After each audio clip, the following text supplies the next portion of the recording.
All right. Welcome everybody to this episode of the Navigating Now virtual roundtable series. I am Anthony Ewing, your host. I'm with Thoughteum. We go live every Thursday afternoon at 3 o'clock.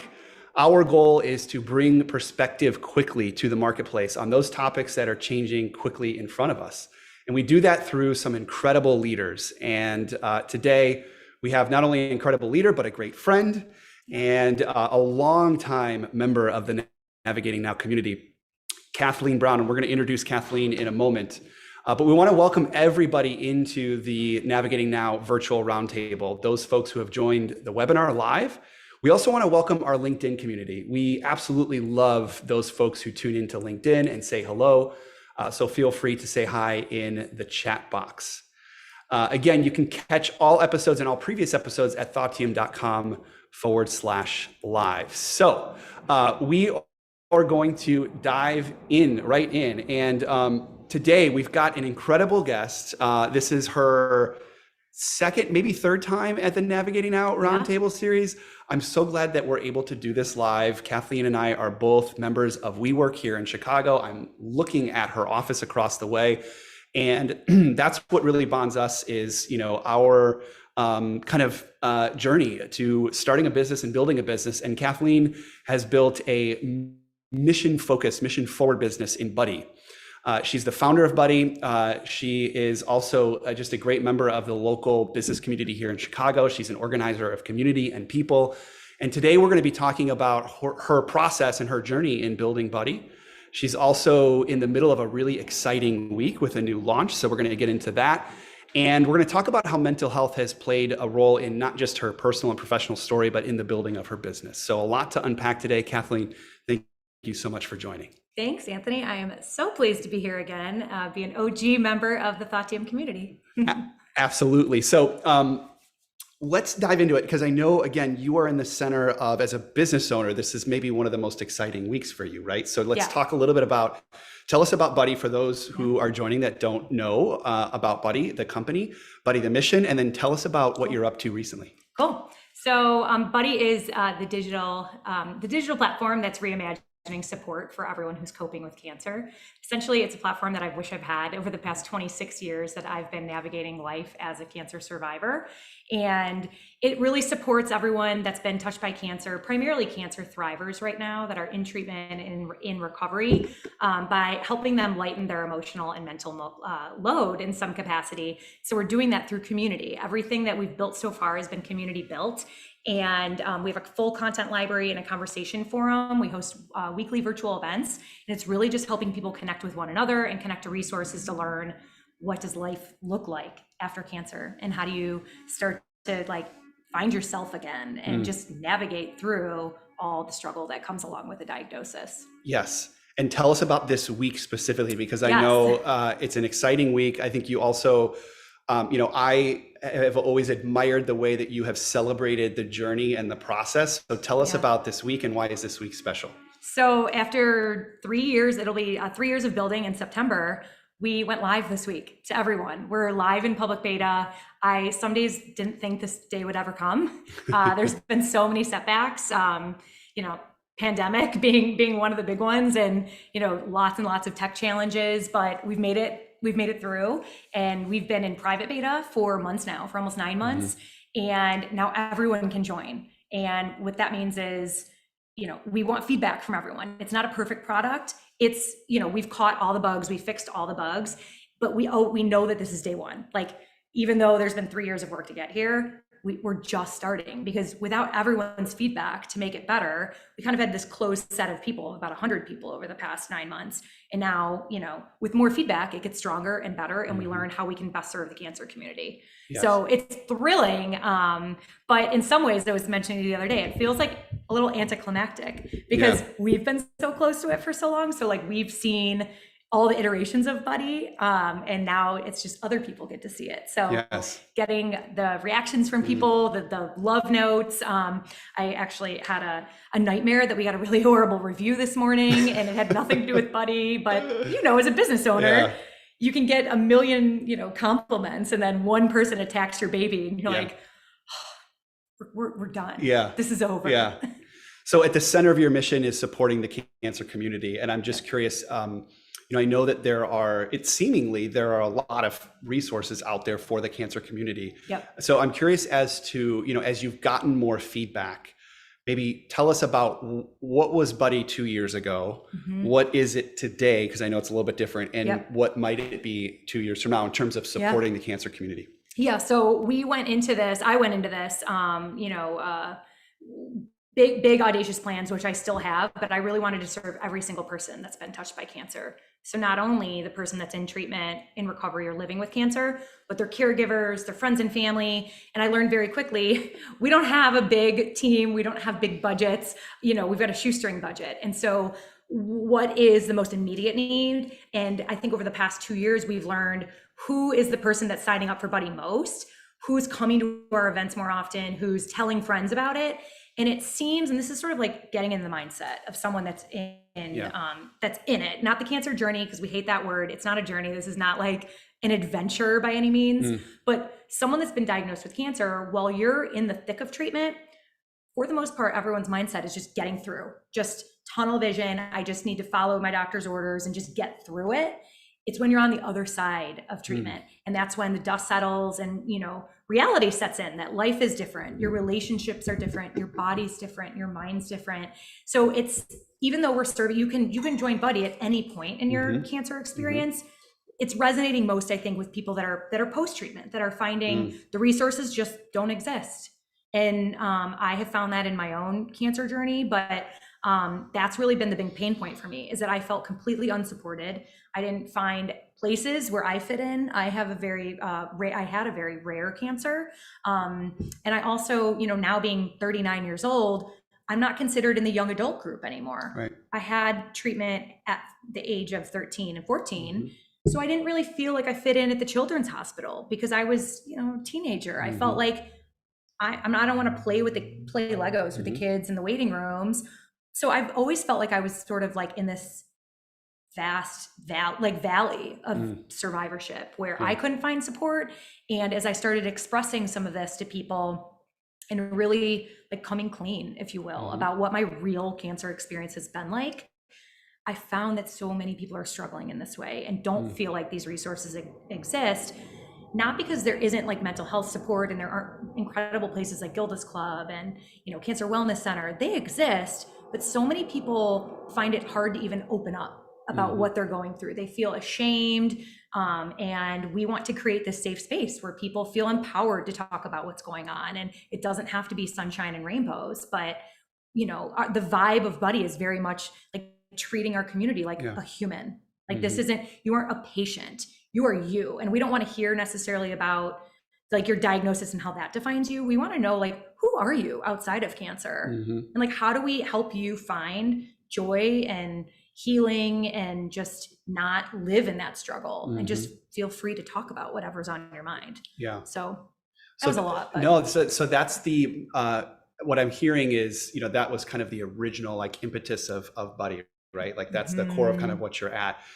How have you had to kind of evolve over the last, or how has a Buddy evolved over the last couple years? Yeah. And even since the pandemic started. So, we've mentioned this has been a really long process. So I had started working on Buddy for months before I ever left my full-time job. I worked in corporate partnerships for St. Jude Children's Research Hospital, which is the incredible organization that treated me as a kid.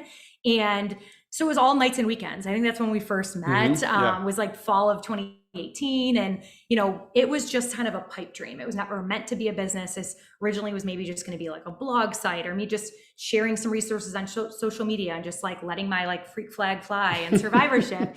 And then it evolved as I started like just saying things out loud of like, what, I wish I had this. And just a lot of people saying me too. So I left St. Jude in at the end of March 2019 and went full throttle, hosting events, just talking to people about it, showing them a beta prototype, getting feedback. So we spent all that time. I was working on this solo with a ragtag team of developers. And we put something out in the world February 24th of 2020. We went live in beta. And what's evolved with Buddy, looking back at my original notebooks, the mission of what we're doing has not changed. My North Star, we haven't deterred from that at all and like what we're doing and why we exist. But what's changed is when we were going to market last February, panini, whatever we want to call it, we're in right now. We were going to market by attracting friends and family who want to show their love and support for a cancer thriver. And friends and family of cancer survivors. Of a cancer survivor, exactly. So they would invite someone to join Buddy by putting some money in their wellness wallet. That cancer thriver could then invest that in our wellness marketplace, so they could get anything from meditation apps to therapy sessions. And that is what we will be doing longer term. I've realized, with the pandemic, cancer survivors are immunocompromised for the most part. Like it's been a real challenge for many of us to leave our homes. So many people have not even been able to go to the hospital, much less the grocery store. And so I found what people need more than anything is connection to each other, is to not feel so alone. People feel super, super isolated. So it was very important that we put a pause on what we built. We literally didn't even make any sort of like launch announcements in February 2020 because there was just so much unknown. So much going on. So like it never felt right to shout that we were live. And so we've now built the community resources, and that's going to be our moat, sort of the base level of Buddy. And from there, we'll introduce the additional tools. I want to comment on, you were talking about the earlier days, the way that I was introduced to you and the way that I experienced you in the first couple months of again, back in 2018, you being here at WeWork, kind of doing the nights and weekends things. And when Kathleen says nights and weekends, we really mean nights and weekends, because those were typically the times that I saw you. I was probably leaving the office like around 8:30 or 9, and you were either just getting started or just getting set up. One of the things that I noticed about you as I kind of walked by, your hoteling desk and where you were situated, I don't know if I ever told you this, was this was before Buddy was a company. I mean, you were really growing this concept of this idea. But what was always in front of you was like a stack of business cards. I always remember this, and contacts. And I could tell that you were developing this idea, but you knew that it was going to be developed on the backbone or the spine of an incredible network. And you knew that as long as you continue to tap into your network, this idea would evolve. And I know that sounds very simple, but I also think that as easy as it is to start a business today, and as easy as it is to do it virtually and to do it, kind of freelance almost, and not necessarily needing that broad network. I just remember how fundamental you were about making sure that you built a community, both of practitioners that could help you build your business and also people that could be a part of the Buddy network. That's exactly. And when I say it's community built, on days that have gotten hard, and there's been so many really, really hard days, which, we can talk a little bit more about the mental health side of things, but that's what kept me going. Is there was a day, the early part of 2020, when I really didn't know if we had the resources to keep building and to figure things out. And, I had just made my first hire. It was such a huge milestone in the company. And both her parents were diagnosed with coronavirus very early. She had to unfortunately leave. And I just felt like I'm all alone. I now have to go, and I was pitching demo day for an accelerator that I was part of. And I just felt like this whole thing isn't going to work. And how in the world can we pivot? And there's just so much uncertainty, and this is stupid in the grand scheme of things. And it's not stupid, but things felt really bad. And there was one weekend, one Saturday in I think it was late March, early April. And I was, my sister can attest, in fetal position, just sobbing, could not figure out a way through. And I did an exercise where I wrote down, I looked back at my address book and emails, my calendar, and I wrote down a list of every single name of people that met me in that first year. And there were over 400 names of people that took a meeting with me and listened to me just passionately talk about Buddy. And that's honestly it's not to say that fueled me for months and I was I'm on top of the world, but I was able to pull my bootstraps up and say, I've got this. People believe in this, and people want it. It's almost reinforcement of people believing it. But did you also almost feel a certain level of accountability to 400 people that you had touched base with, and that you had put this idea in front of? Absolutely. Shame has been a huge motivating factor in my life. And but honestly, when as a cancer survivor, you think about what do I want in my life? And if I tell my sister, I tell my parents this, and maybe it's a little too grim to talk about, but if I knew I only had 6 months left, I had a year left, what do I want my legacy to be? And what will fill my days with joy, or at least knowing like the Beyonce song, I was here, what would be my mark? And to have to admit to people that I wasn't able to pull this off and that I didn't put this thing out in the world that I know people need, I had to keep going. Like, I think, this isn't just something that's second nature to a cancer survivor, but anyone that's been impacted by serious illness, by, I don't know, setbacks. Sure. I know our friend Tim Jones talks about how setbacks can be slingshots. Yep. Like that fueled me. Like, I have to build this for the people who need it. Yeah. It's funny that you just referenced Tim Jones. Shout out to Tim Jones, who I probably is watching this, or if he isn't, we'll send it to him. But he's just been a part of so many like incredible unlocks and aha moments for us here at Thought Team, and like his words stick. And I think the setbacks are slingshots is really applicable here. And as well, as you talk about that level of accountability, yourself a cancer survivor, putting this idea and your name out there and saying like, I really am going to add value and make a mark. Yeah. And as well, the 400 people that you got involved in this dream. I also think about Tim's adage of making sure that you pour everything out of your cup, which I think for those folks who have been through significant hardship or have been in potentially life-altering, life-threatening type seasons of their lives, that concept of like making sure you pour your cup out, like it gets very real. Yeah. And for those of us who maybe have not been through, cancer or anything that is near as life-altering, it might be difficult to tap into that. But I also think I don't know if I want to say that word out loud, the situation we find ourselves in with coronavirus, it I think is opening people's eyes to like, what do we want life to look like on the other side of this? Who knows how long we're going to be in it, but whatever that is can put it into perspective for you. The loss of a job, the loss of a friend, I don't know that everyone has that wake up call that actually quite literally inspired our name. Buddhi is spelled for us buddhi. In Sanskrit, that means to be awake, to understand, to know. And so what in your life could be that aha, that wake up call to lead you on the path of what you want to do? Didn't happen for me for years. Like I said, I had cancer as a teenager. It wasn't until I was like 36 years old that I really said, I'm going to go for it. Yeah. Because I've had a number of cancer scares over the years, but it was around the time that I was waiting to find out if I had a secondary cancer at the end of 2018. I decided what would I want to do? Like, what would I want that legacy to be? And when the results came back cancer-free, there were 2 different biopsies I was waiting for at the start of 2019. So like I said, it was sort of nights and weekends, just iterating on it. It wasn't meant to be a business.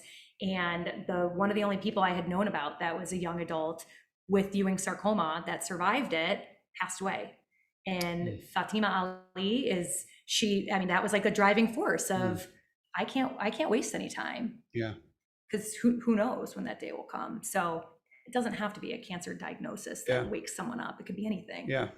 How do you balance for those folks who are thinking about potentially starting a, mission-driven, mission-focused business? I hope we all are at some point, but this has a real kind of human element to it. Yeah. How do you balance the kind of personal mission that you have with the sometimes immediacy of needing to build a viable business? Yeah. What is that?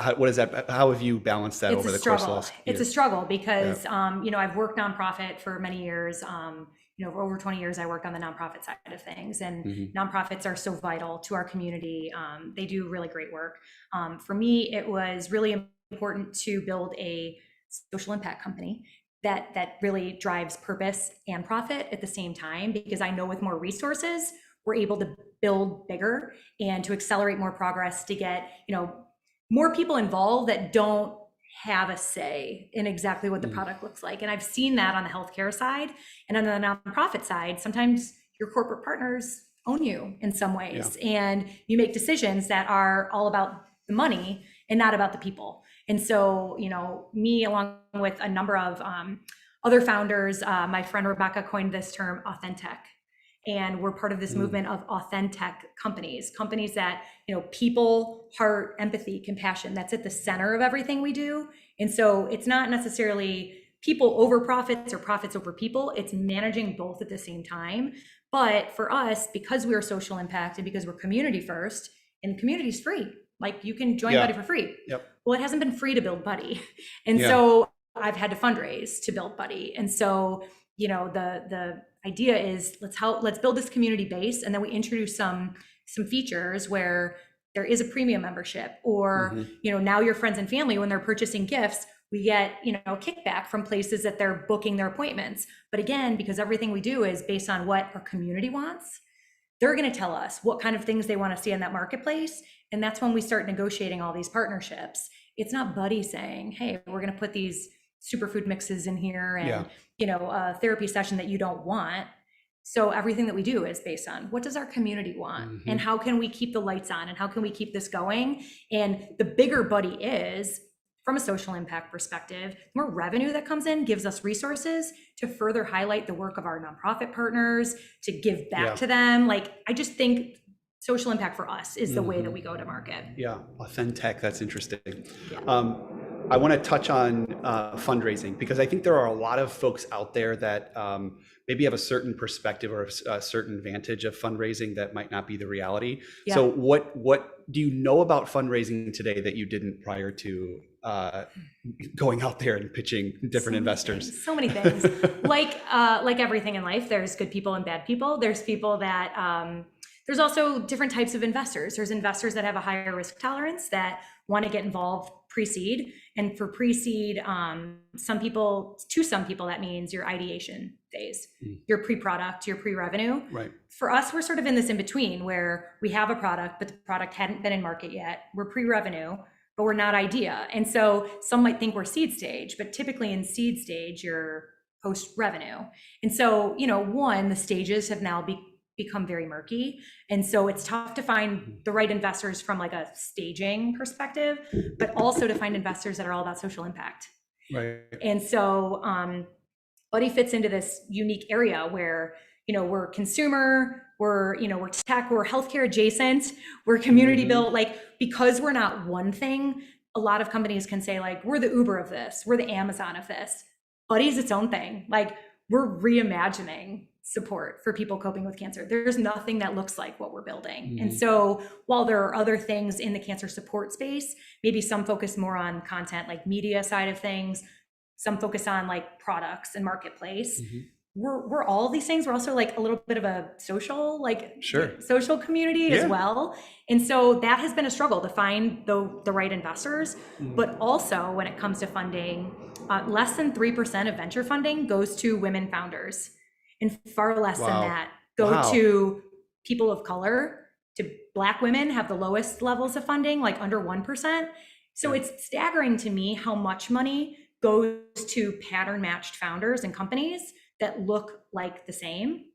And when you look at where the capital is based, it's concentrated in a lot of white guys. And so they pattern match. They look for companies that, you know, have, you know, a certain pedigree of founders. Maybe they went to certain schools, or they're from Silicon Valley, maybe they're from New York. And so you find eons of opportunity in founders that look like me and look like my friend Michelle. And there's just, opportunity doesn't exist as much for us to find funding. Yeah. So it's been a struggle, but I mean, we have great investors, and, you know, it's very important for me that our cap table, which is, for anyone that doesn't know, a list of, you know, people that have invested in your company, that it reflects the community that we serve. And so I've been very intentional, and it means that it's also a tougher fundraising challenge when you're trying to find investors that don't hold as much of the wealth. But we'll get there. More specifically, I think for those folks, again, who are haven't had to fundraise or are interested in fundraising, what does that look like? You know, because I think a lot of people think it's sitting in front of a conference room table, you know, with your pitch deck, and which there is a lot of that, right? But also, like, tell us a little bit more about some of the kind of behind the scenes work, or just the networking that is required for a significant raise. Yeah, so luckily, I've been fundraising on the nonprofit side for over 20 years. Yeah. And so I was doing it, you know, starting as a teenager. Hence the business cards, Yeah, exactly. Yeah. Like, I was doing it really just, you know, initially radiothons and, you know, sharing my story at galas and golf outings and all that. And so I'm very comfortable asking people for money. I'm not comfortable asking people for money for me. Like, for St. Jude, for the V Foundation, like, absolutely. Immerman Angels, like, absolutely. I need your money because it's for them. And so I really needed a mindset change of, I'm not asking them for money for me. I'm showing them an incredible business opportunity. They can invest in a movement that's literally going to change the landscape of cancer support. And like, why me? I'm not a cocky person, but unfortunately I have like a doctorate degree in cancer support. I've been in this world since I was a kid. And so I very much understand what people need. I've been hearing these stories for years. So that's what motivates me from a fundraising perspective. And so, you know, when it comes to fundraising, it's just like sales. It's storytelling. Yeah. What is the pain point that you're trying to solve? Why is no one else addressing it? Or what does the market look like? How many people need this thing that you've built? And how is it going to go to market? How is it going to make money? What is your, you know, short-term goal? What's your long-term goal? And then like, what do you need to get it done? How much are you raising to hit what milestone? So it's been a little different than nonprofit fundraising, but you know, the building blocks, I guess, of fundraising is still there. You need to make a compelling case for why they should invest in it. And for pre-seed founders, for anyone seeking money at the earliest stages, it's all about founder market fit. They want to believe you're the person to be leading this company. It's the jockey, not the horse. Yeah. Yes. Yeah. So hopefully more investors find that I am the person, that I'm relentless and I'm crazy. I'm absolutely dedicated to getting this done. Yeah. Well, I mean, you know, just having now been connected to so many founders, I just know the energy that it takes to be in fundraising mode. It takes all of you. It takes all of you, right? And so I think sometimes we feel like we can do this alongside building a business, and sometimes that's difficult to manage. So, you know, how have you solicited support? Like, how have you been able to gain the focus that you've needed to raise money, to build the business, to take care of yourself? That's been the biggest challenge. Yeah. Because I didn't know anything about startup fundraising before. Yeah. And for me, it's easier to compartmentalize. And I've needed to dedicate myself entirely to building the business over the past year, to get it through the pandemic, to keep going, to figure out how this is all going to work. And for me, that's been investing in the community. And that takes 100% of my time. Yeah. And so, when I was learning about fundraising, they'll tell you like, you need to tranche your fundraising. It needs to be like very specific. You need to do it in short periods of time, block your schedule with meetings, just get it done in like a 3-month period of time, and then go back to your job. I can't do that. I'm a solo founder. And so it's been a challenge. And so the way that I've done it so far is I fundraised in blocks of time. I did it in the fall of 2019. I did it in the fall of 2020. And I'm going to go back to fundraising now that we got through launch, but it was not possible for me to do both, because it was also very important for me to, it was smoke and mirrors with any investors. I needed to show the progress. Exactly. Yeah. And so there have been 2 massive challenges that we've been trying to figure out over the past year. One, what does Buddy look like in this new virtual world? Yep. But also, I'm not a technical founder. I don't have technical experience. I can't code the platform myself. And I've made some mistakes along the way and bad hires. And so trying to right that ship and figure out who can advise me where I can't pay them to advise me right now, but how can they help me get in a better position to figure out what we need? And so now that that's gotten figured out and we've been able to launch, now I feel like guns a-blazing, like I'm ready to go to market. Yeah. I wasn't even a month ago. Yeah. So I love that. I just appreciate this time because I love like really getting into the business of things. Yeah. Again, I think sometimes as founders, like we are constantly telling the story, but I also love tapping into what we call practitionership, which is like your ability to be in the process and in the work. Yep. Speaking of the process, one of the things that you and I share in common in terms of, this journey that you and I are both on in building a business, is the fact that we've had WeWork here to support us. And I know that you and I are both just such a big fan of what WeWork has done for us, for our community. Yep. And I mean WeWork, not just the space, but WeWork the community, right? Yeah. And I know that this community has changed over the course of the last 18 months. But tell me a little bit about, I'm just curious as to like, what are some of the memories that you'll recall in like the early days as you were just getting started here at WeWork? I mean, you didn't have an office, you were in a hoteling space, much like us. Yeah. What were some of those like early stories, whether it was like a super late night and you got like locked in, or Oh my gosh. just a funny like run in with somebody or whatnot? Like how has WeWork been a part of your story? So for one, I would have never started Buddy if not for WeWork, and no one's paying me to say that. Like I've been a paying member here for almost 4 years now. So I've worked in corporate America for 15 years before I created Buddy. And so there is absolutely nothing wrong with corporate America, but when you're I work for huge companies, for Comcast, for Disney, for ESPN, there's not a lot of disruption or innovation. Maybe like in, certain teams are the innovation team or something, but I felt like I was in a very like, this is how we do things mindset for so long. So it was so refreshing for me when I switched positions at St. Jude and they had moved the office out to the suburbs, and my job working with a lot of corporate partners who were downtown required me to be where I lived downtown, closer to a lot of meetings. And so I ended up at WeWork just to have a space where I could easily walk to meetings. And so it initially started like this was just going to be a physical space. Right. And it was here that, trying to think, I was starting here in the spring. So towards the fall, 6 months later, getting to know the community team here and just talking about like, at that time I mentioned the health struggles I was going through, and I was talking to two of the community managers here and just what I wanted to do in general. And I said, I've got this wild idea and I don't know how it would ever work. And they encouraged me to pitch for their creator awards. And they ended up not doing the creator awards because, obviously things have happened within the company, but that was the push that it took me to just start talking about my idea more. And, for late nights in the beginning, like as much as I love the work at St. Jude, I really I knew I was onto something when I could shut one computer at 5:30 p.m. and open up the other one and just start thinking about doing things differently and talking to people at WeWork that were building lots of different cool businesses and offering support in different ways. And so, it just, I actually the other day was going through my iPhone. So we have two incredible interns this summer, and they're younger and they have better ideas than I do, lots more creative ideas. They can't always work because we don't have the resources, but they want us on TikTok.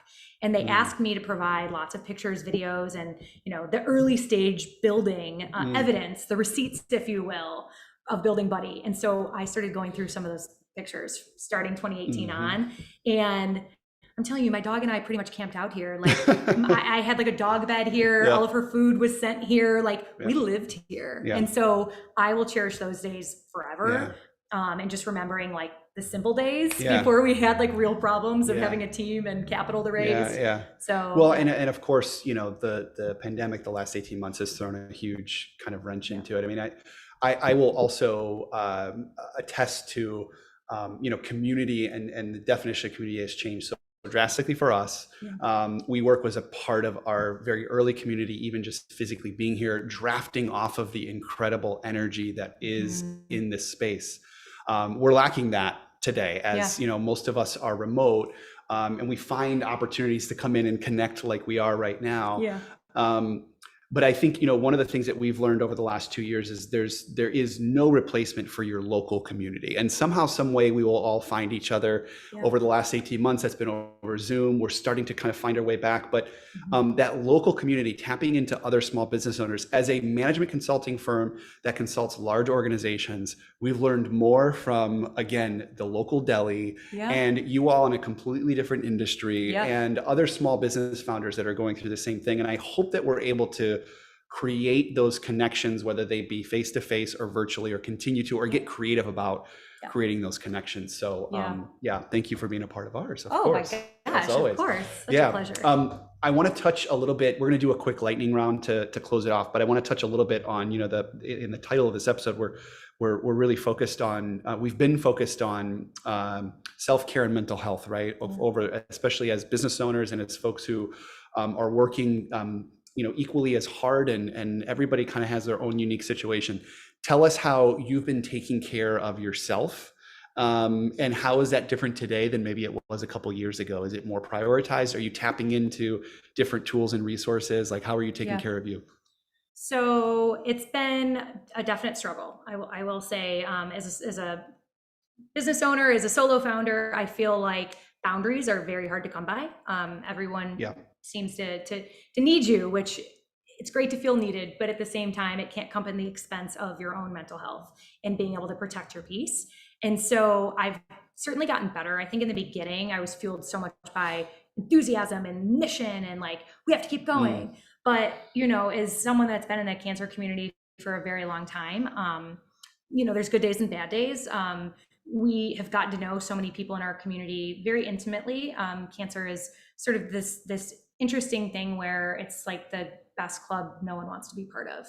And you connect your hearts in such a way that there's already the sense of intimacy when you meet, because you know you're going through something or you've been through something similar. So you get to know these people, and unfortunately the reality is many of us don't make it.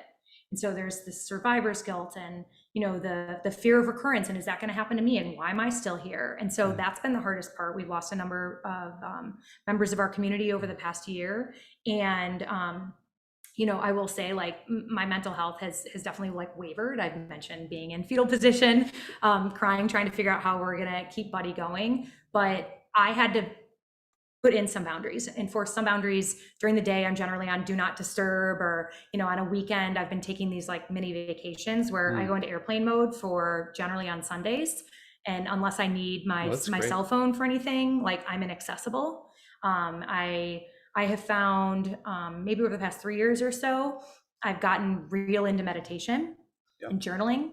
And obviously both things are free to do. I haven't had a ton of resources to see different therapists that I would love to, but that's been really important for me to, when I start to feel like I'm, you know, spiraling a little, or anxiety's like getting the best of me, it's figuring out like, what do I need right now? And how do I protect my own peace? Because Buddy won't thrive.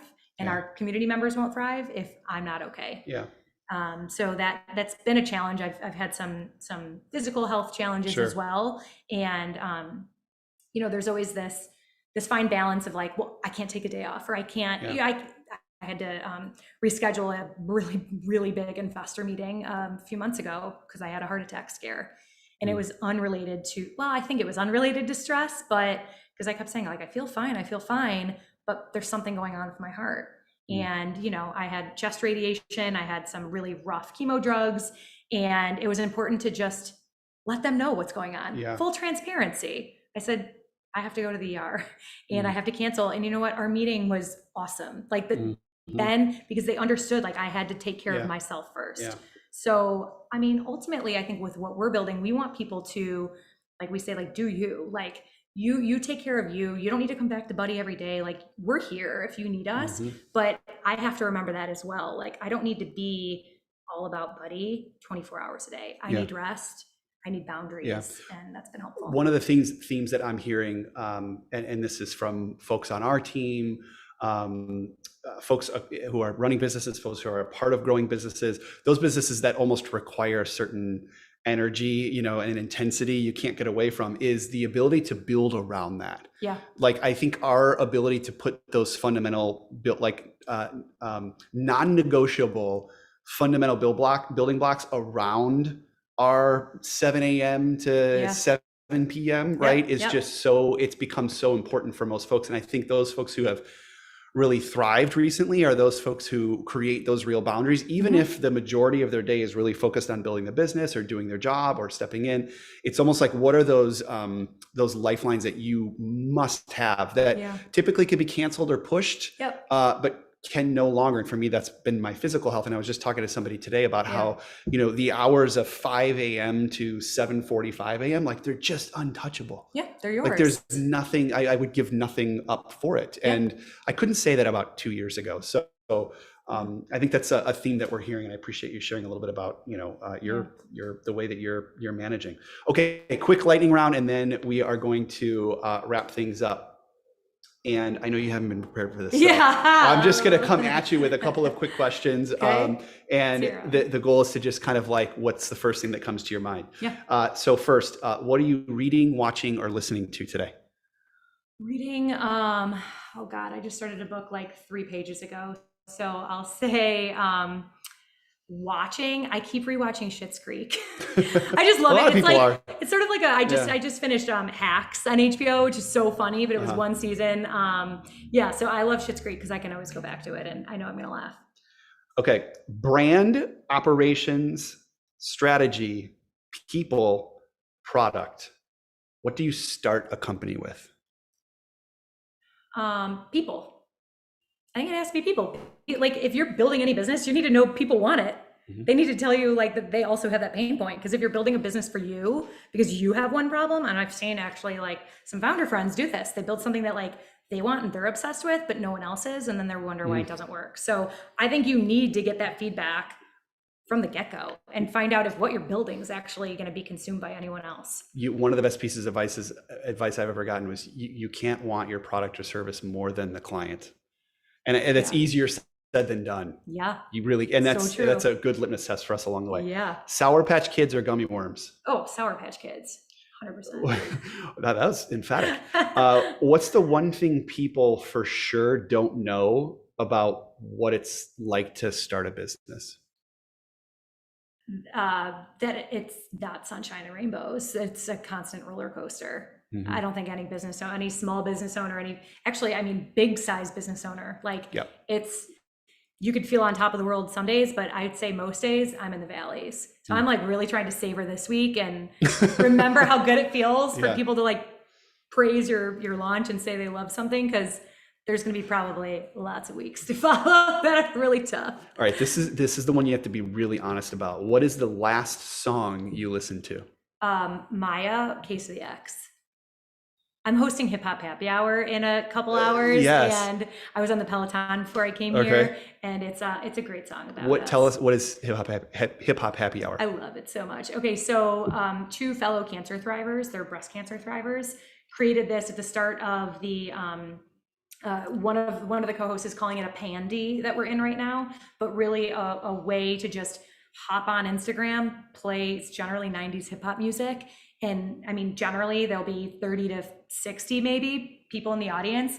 And we just listen to hip hop music, chime in the comments. That's awesome. And now Instagram introduced like a new feature maybe 4 months ago where you can bring people on the main stage. Yeah. They call it the main stage.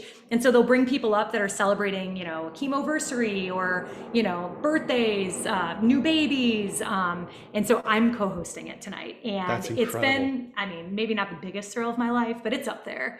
So I was creating my playlist before we came here, and that's on it. Ooh, I like that. Okay, cool.